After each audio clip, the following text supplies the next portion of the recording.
নমস্কাৰ বন্ধুসকল, কি খবৰ আপোনালোকৰ? মই আজি আহিছোঁ এটা গানৰ ৰিলছৰ শ্বুটিঙলৈ। এয়া ৰাজশ্ৰীবাৰ মেকআপ মই কৰিছোঁ আৰু এইটো ডাইৰেকশ্যন কৰিছে প্ৰিয়া। আৰু প্ৰিয়াই মোক ক'লে ফাৰ্ষ্ট টাইম তাৰ লগত মই কাম কৰিলোঁ, বহুত ভাল লাগিলে তাইৰ লগত কাম কৰি।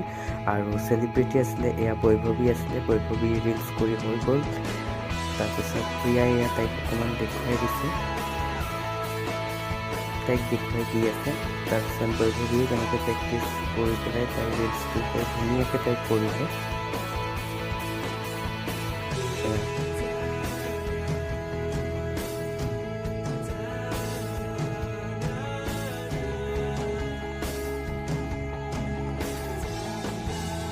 গানটো যিহেতুকে দিব নোৱাৰি, তাই ৰিলছটো কোনটো গানত বনাই আছে, সেইকাৰণে মই ভইচ অভাৰ দিয়ে ভিডিঅ'টো বনাই দিলোঁ। প্ৰিয়াৰ মেকআপো মই কৰিছোঁ, কেনেকুৱা দেখিছে এবাৰ জনাব। এয়া বৈভৱী ৰিলছটো শেষ হোৱাৰ পিছত প্ৰিয়া, ৰাজশ্ৰী বা আৰু বৈভৱীয়ে চেলফি উঠিলে। মই তেতিয়া এটা ভিডিঅ' কৰি থলোঁ। তাৰপিছতে আহি পালেহি মধুস্মিতা দিহিঙীয়া।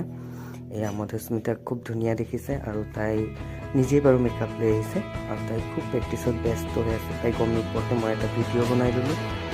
এয়া তাইৰ প্ৰেক্টিছৰ পিছতে তাই ৰিলছ কৰা হৈ গ'ল। তাৰপিছত আহিলে ধ্যানী এয়া ধুনীয়াকৈ তাই ৰিলছটো বনালে। একেটা গানতে সকলোৱে বনাইছে, ৰাজশ্ৰীবাই সকলোকে লৈছে সেইকাৰণে বনাইছে। তাৰপিছত আমাৰ এক্টৰ শান্তনু আৰু ৰাজশ্ৰীবাই একেলগে ৰিলছটোত এক্টিং কৰিছে আৰু খালি ৰাজশ্ৰীবাই অকণমান লাজ কৰিছে শান্তনুৰ লগত কৰিবলৈ। তথাপিও